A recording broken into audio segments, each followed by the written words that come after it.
एक खबर थोड़ा जो है मतलब इसकी आप लोगों ने शायद वो पढ़ा हो, रामचंद्र गुहा जी का आर्टिकल पढ़ लिया आप लोगों ने? रामचंद्र गुहा जी हिस्टोरियन है, इतिहासकार है और बड़े विद्वान आदमी हैं और हाँ भी बता रहा हूँ सर, भी बता रहा हूँ। और वो Modi anti Modi ideological group के एक बड़े चेहरा आप उनको जो है मान सकते हैं, आइडियोलॉजिकल लेवल पर बहुत विरोध करते हैं वो। उन्होंने क्या लिखा है आर्टिकल में? उन्होंने लिखा है, उसका टाइटल ही है how the Gandhi family has helped Modi consolidate power. Modi को ताकतवर बनाए रखने में गांधी परिवार ने कैसे साथ दिया।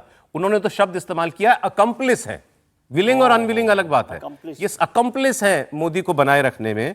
वो कहते हैं कि Congress remains a family firm headed by a man, Rahul Gandhi के लिए कह रहे हैं, headed by a man who lakhs discipline, Gravitas and a curriculum विटे।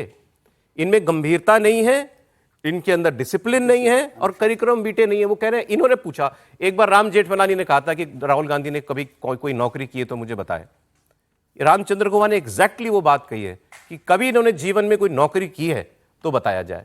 तो जो लोग इनमें मोदी को हटा देंगे, ये देश के प्रधानमंत्री बन जाएंगे, ऐसा व्यक्तित्व इनका दिखाई देता है, तो उन्होंने कहा कि वो सब ख्याली दुनिया में जो है वो रह रहे हैं। और वो ये कह रहे हैं कि मैं इनसे पर्सनली मिला हूं, मेरा इनके साथ कॉरेस्पॉन्डेंस भी है और मैं मानता हूं कि आदमी अच्छे हैं, लेकिन इन्होंने अपने 22 साल में, जब से ये सांसद बने, एक भारत जोड़ो यात्रा के अलावा कोई एक ऐसा मोमेंट या मोमेंटम क्रिएट नहीं किया कि इनको गंभीरता से लिया जाए। ये उन्होंने लिखा है। आगे मैं सर दो लाइनें और बता दूं। फिर उन्होंने प्रियंका जी के लिए भी लिखा है। बोले मुझसे एक बार किसी ने पूछा था प्रियंका गांधी को क्या क्या करना चाहिए, तो मैंने कहा कि कम से कम वायनाड से चुनाव नहीं लड़ना चाहिए। तब राहुल गांधी जीत गए थे रायबरेली। तो उन्होंने कहा, ये भी कहा कि हालांकि मैं मानता हूं कि मेरी बात कोई सुनेगा नहीं, लेकिन उनको नहीं जाना चाहिए, क्योंकि उन्होंने कहा वो सीट वो जाएंगे इसीलिए क्योंकि वो सीट उनके लिए उतनी सेफ है जितनी अमित शाह के लिए गांधीनगर है। तो वो इतनी सेफ सीट है वायनाड, इसीलिए उनको वहां पर भेजा जाए। बेल्लारी थी, सोनिया गांधी लड़ी थी फिर वो देख रहे हैं कि नहीं, लेकिन कांग्रेस के लोग भी ये मानते हैं कि राहुल जी में तो ये कमियां हैं, लेकिन प्रियंका गांधी में वो बहुत शार्प है, वो तो उनको प्रोजेक्ट करना चाहिए। तो वो ये लिख रहे हैं जो यहां अक्सर बताया जाता है। 2 सीट आई थी, या 2-2.5% वोट आया था उत्तर प्रदेश के कौन सा चुनाव लड़ सकती हूं, जिसमें प्रियंका जी को, जिसमें उनको जो है 19 में कुल 1 सीट रह गई थी। फिर वो ये भी कह रहे हैं कि ये ऑरा बनाए रखने में गांधी परिवार का दिल्ली में बैठे कुछ सो कॉल्ड जर्नलिस्ट और इंटेलेक्चुअल्स भी हैं जो जमीन से पूरी तरह कटे हुए हैं, वो ये ऑरा बना के रखते हैं गांधी फैमिली के खिलाफ। और एक बात उन्होंने कही कि ये राहुल गांधी जो भी कर रहे हैं, ये एक किस्म से सोनिया गांधी का एक्सटेंशन है। ही drawers his power from Sonia Gandhi, तभी वो कह रहे हैं ये फैमिली फर्म है। सर रामचंद्र गुहा, मतलब मैं तो उनको लंबे समय से पढ़ता रहा हूँ, देखता रहा हूँ। वो बहुत सारे लोग उनसे सहमत भी नहीं होते, लेकिन एक गांधी पर ज़्यादा काम उन्होंने किया। इतिहासकार तो हैं, और वो इतिहास, आज़ाद हिंदुस्तान का इतिहास, Gandhi before India independence, Gandhi after independence, Nehru, उस पर बड़ा काम उन्होंने किया है। लेकिन इनमें से कोई भी ऐसी बात नहीं है जो सब लोग उससे असहमत हों। मतलब ज़्यादातर लोग असहमत नहीं होंगे, बल्कि कांग्रेस के लोग भी उनसे असहमत नहीं होंगे।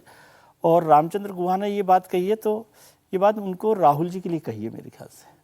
सब राहुल जी के लिए कह रहे हैं? नहीं, मतलब राहुल जी को समझना चाहिए, क्योंकि वो एक सिंसियर एडवाइजर के तौर पे रामचंद्र गुहा को उन्हें लेना चाहिए कि उससे वो कैसे बदलाव कर सकते हैं या क्या कर सकते हैं। बाकी अब इस पर क्या बहस हो सकती है? रामचंद्र गुहा हम लोगों से ज्यादा ही कांग्रेस को और गांधी परिवार को जानते हैं। नहीं, बिल्कुल ठीक बात है। और वो व्यक्ति है जो अपने कोर से बिल्कुल आत्मा से चाहते हैं कि नरेंद्र मोदी हट जाए। मैं इनसे पर्सनली वो व्यक्ति ये सुझाव की बात, मैं तो व्यक्तिगत मिला उनसे, रामचंद्र गुहा जी से मेरी मुलाकात हुई है। बहुत शार्प आदमी है, देश की राजनीति को बहुत बेहतर तरीके से समझते हैं। इतिहासकार तो है, लेकिन वर्तमान राजनीति को समझते हैं। और 2004 में जब कांग्रेस की सरकार आई थी और जब 2009 में फिर रिपीट किया, तो रामचंद्र गुहा थे जिन्होंने सबसे ज्यादा आश्चर्य व्यक्त किया था 2009 में भारतीय पार्टी के चुनाव हारने का और कांग्रेस की सरकार बनने का। उन्होंने कहा था कि भाई 2004 से लेकर 2009 के बीच में मनमोहन सिंह ने ऐसा क्या कर दिया कि 2009 में जनता ने उन्हें फिर मैंडेट दे दिया। उन्होंने कहा कि अगर मेरी समझ ये कहती है कि 2009 में कांग्रेस चुनाव हार जाना चाहिए था, जिस तरीके से मनमोहन सिंह ने 2004 से लेकर 2009 का शासन चलाया है। तो उस समय भी उन्होंने कहा था कि भाई जीतने की स्थिति नहीं थी कांग्रेस की, लेकिन क्यों जीती मुझे इस बात का आश्चर्य होता है। और लगातार वो इस बात को कहते रहे कि राहुल गांधी के अंदर निरंतरता नहीं है, डिसिप्लिन नहीं है, कमिटमेंट नहीं है।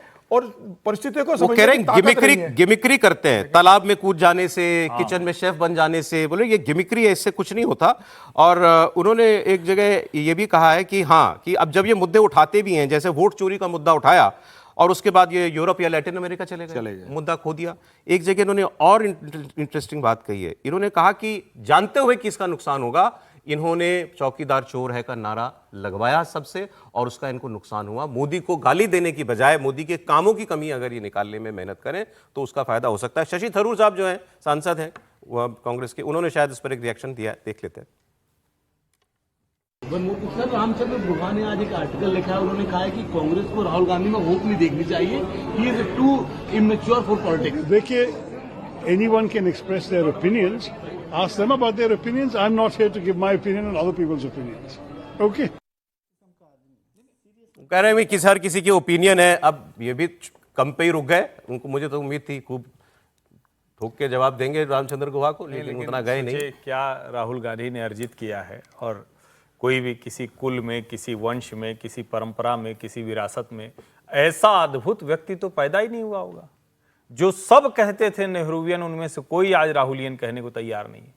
जो सब कहते थे नेहरू जी इतने वर्ष पहले चले गए, लेकिन जिन लोगों के मतलब जीवन में नेहरू जी से शुरू होकर नेहरू जी पर खत्म हो जाता था उनका इतिहास, उनकी राजनीति, उनका समाज समझना, सब वो आया नेहरू जी देखते थे।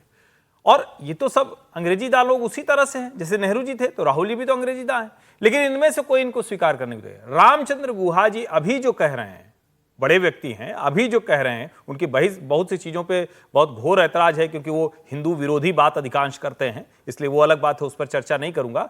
लेकिन अभी जो बात वो कह रहे हैं वो लगभग सत्य है। बस एक लाइन मुझे समझ में नहीं आता कि वो हर ऐसा व्यक्ति क्यों करता है। क्या उनके मन में डर है कि कल को राहुल जी प्रधानमंत्री बन जाएंगे या कुछ हो जाए? बड़े भले व्यक्ति हैं, मेरा उनसे संवाद हुआ, मेरा उनसे मिला, बड़े अच्छे व्यक्ति हैं राहुल जी। अरे भाई, आप अच्छे क्या कोई रिश्तेदारी करनी है? ये तो वो भी यही कह रहे हैं कि आदमी अच्छा भी हो तो काम का नहीं है तो क्या वो फायदा? भी यही कह रहे हैं कि ह्यूमन बीइंग के तौर पर वो अच्छा आदमी है, लेकिन नेता के तौर पर नहीं है। इसीलिए बात करनी है क्योंकि वो नेता है। एक लाइन और, वरना कौन राहुल गांधी की बात करता है? एक यो जो कह रहे हैं, आई हैव, इसी बात पे एक पैरा पढ़ देता हूं।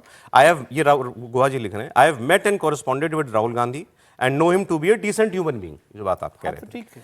फिर आगे वो कह रहे हैं कि I have much sympathy for him because of the personal tragedies he has suffered. उनके परिवार में जो हुआ उसके लिए कह रहे हैं मेरी सहानुभूति भी है। फिर वो कह रहे हैं and because at the age of 55 he remains an instrument of his mother's will. आज 55 साल में भी वो वही हैं जो उनकी माता जी वही हैं। बेसिकली उन्होंने ये कहा कि सोनिया गांधी के कारण या उनके पुश उन्हीं की करने के वजह कारण से वो पॉलिटिक्स में आए और उन्हीं की बेसिकली बातों के जरिए वो चलते हैं। पर वो बहुत सारी जगहें और भी कहते हैं कि जो उनके आसपास के लोग हैं, जब ये 99 सीटें जीते उसके बाद आसपास के जो लोग हैं उन्होंने इतना चढ़ा दिया कि अब आप प्रधानमंत्री बनेंगे, अब आप प्रधानमंत्री कोई नहीं रोक सकता है। तो और उन्होंने कहा कि जो भारत जोड़ो यात्रा जो है उससे जो गेन हुआ था वो सारा उन्होंने लॉस कर दिया, जो कुछ उन्होंने उसके बाद इलेक्शन में किया, जो बातें उन्होंने उठाई। तो ये सारी बातें कहते हैं। तो एक तरह से ये बात सामने आती है कि राहुल गांधी जो है एक ऐसे पॉलिटिशियन नहीं है जो सस्टेन वे में किसी चीज को करें। रिलक्टेंस कहीं ना कहीं आ जाता है, कहीं ना कहीं वो अनसीरियस डिसिप्लिन नहीं है, ग्रेविटास नहीं है और कभी जीवन में कोई बड़ा काम किया। मेरा ऐतराज सिर्फ इस बात पर आता है कि हर कोई कहता है राहुल जी बड़े भले आदमी है लेकिन ये कर नहीं पा रहे हैं। अरे जो करने के लिए हो तो वो नहीं कर पा, भले आदमी नहीं हो ना भाई। भले आदमी एक ह्यूमन बिहेवियर की बात हो, भले आदमी का मतलब एक ह्यूमन, तो क्या और सारे लोग ह्यूमन बिहेवियर नहीं होगा? नहीं होता है, बहुत कैपेबिलिटी अलग चीज है, गुड ह्यूमन बीइंग होना अलग चीज। अच्छा ये बताइए, अगर इतना कुछ गुड ह्यूमन बीइंग है तो उनको सारी चीजें नहीं दिखती, इतना झूठ वो बोलते रहते हैं, कुछ उनको समझ में नहीं आता, आप कहेंगे बड़ा भोला है, कैसे कह देते हैं भाई? चलिए ठीक, मतलब अच्छा उनको कभी कुछ नहीं समझ में आता, बड़ा भोला है, राहुल गांधी राजनीति करते हैं 90 के दशक में 2000 के समय में चल जाती। अब तो प्रधानमंत्री नरेंद्र मोदी, अमित शाह की राजनीति 2014 के बाद उनको समझना चाहिए कि राजनीति कैसे करना है। यस, 24 आवर्स बिल्कुल, जो राजनीति करते हैं, ये भी वो कह रहे हैं कि आपका मुकाबला उससे जो आदमी दिन रात यही करता है। 24 घंटे राजनीति। और आपने कहा कि ये सारा आर्टिकल आप उसको नहीं समझे, मैंने कहा कि इस पूरा आर्टिकल उन्होंने राहुल जी के लिए लिखा है कि अब भी समझ जाए। तो समझ के क्या करें फिर? जो करना है छोड़ दे, फिर छोड़े नहीं, जो करना है, जो बदलाव कर सकते हैं वो करें। मैं ये कह रहा हूँ कि आर्टिकल को एक जनरल सेंस। आप सहमत हैं वैसे इनकी जो बातें आपने, अच्छा आपने कहा सभी सहमत।